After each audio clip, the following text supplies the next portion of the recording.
শিবির কর্মীরা হযরত ওমর ফারুক রাদিয়াল্লাহু তাআলা আনহুর চাইতেও বেশি তাকওয়াবান, ওনার চাইতেও বেশি মূল্যবান। মাঝ রাতেও আমাদের একটা শিবিরের ছেলের কাছে একটা যুবতী মেয়ে বড়ই নিরাপদ। সে কখনো ধর্ষণের ভয় রাখে না, অপদস্থ হওয়ার ভয় রাখে না। শিবির কর্মীরা হযরত ওমর ফারুক রাদিয়াল্লাহু তাআলা আনহুর চাইতেও বেশি তাকওয়াবান, ওনার চাইতেও বেশি মূল্যবান। এই বন্ডের বক্তব্যে সেটাই প্রমাণ হয়। এই বন্ড আসলে কোনো আলেম নয়, আসলে উনি আলেম নাকি জালেম সেটা প্রমাণ হবে ভিডিওর শেষে। সেই পর্যন্ত আপনারা ভিডিওটি দেখুন, শেয়ার করুন এবং পেজটি ফলো রাখুন।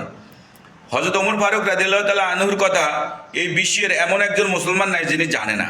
সেই ওমর ফারুক রাদিয়াল্লাহু তাআলা আনহু একদিন ফজরের নামাজ শেষে ঘরে এসে দেখে তার মেয়ে স্বামীর বাড়ি থেকে বাবার বাড়িতে বেড়াতে এসেছিল। হযরত ওমর ফারুক ঘরে না ঢুকে তখন ঘরের সামনেই বসেছিলেন।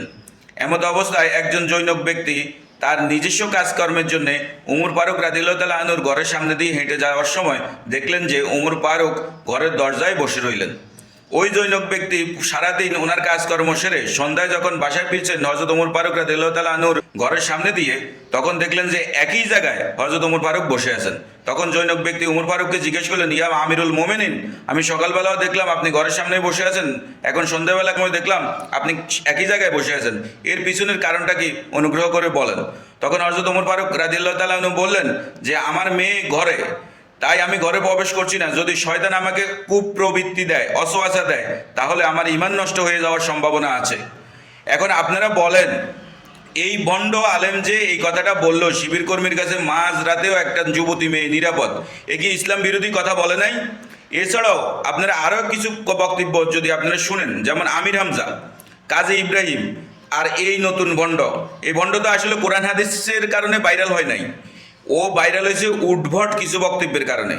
এরা কিন্তু জামাতের সেলিব্রিটি, এরা জামাতের পক্ষে কোরআন হাদিসের তোয়াক্কা না করে এদের পক্ষে বিজ্ঞাপন দেওয়া শুরু করে। যেখানেই যাবে ওয়াজ নসিহত, যেখানেই তারা দাওয়াত পায়, ইসলামে রাজনীতি আছে, রাজনীতি আছে, রাজনীতি আছে, রাজনীতি আছে আছে বলে অবশেষে জামাতের বক্তব্য দেওয়া শুরু করে। তারা মনে করে যে জামাত ইসলামী রাজনীতি করে, অথচ জামাতের ইসলাম বিরোধী কার্যকলাপও আছে। যেমন গণতন্ত্র ইসলাম বিরোধী, তারা গণতন্ত্র মাফিক চলে। যাই হোক, এটা নিয়ে অন্য একদিন ভিডিও করব। তবে এই যে সেলিব্রিটিগুলোকে তারা ব্যবহার করতেছে বিজ্ঞাপন দেওয়ার জন্য, এরা কিন্তু কোরআনের বিরুদ্ধে গিয়ে, হাদিসের বিরুদ্ধে গিয়ে, সাহাবীদের বিরুদ্ধে গিয়ে অনেক বক্তব্য রাখে যা ইসলামের সঙ্গে চরম সাংঘর্ষিক। এই জন্য দেখবেন যে প্রকৃত আলেম ওলামা যারা আছে তারা বেশিরভাগই মওদুদি দর্শনের বিরুদ্ধে। আপনারা এইসব ভণ্ডদের কাছ থেকে সতর্ক থাকবেন এবং নিজের ঈমান নিয়ে বাঁচার চেষ্টা করবেন। এইসব ভণ্ডকে ফলো করবেন না, ফলো করবেন শায়েখ আহমদুল্লাহকে, ফলো করবেন ডক্টর মিজানুর রহমান আজহারিকে, ফলো করবেন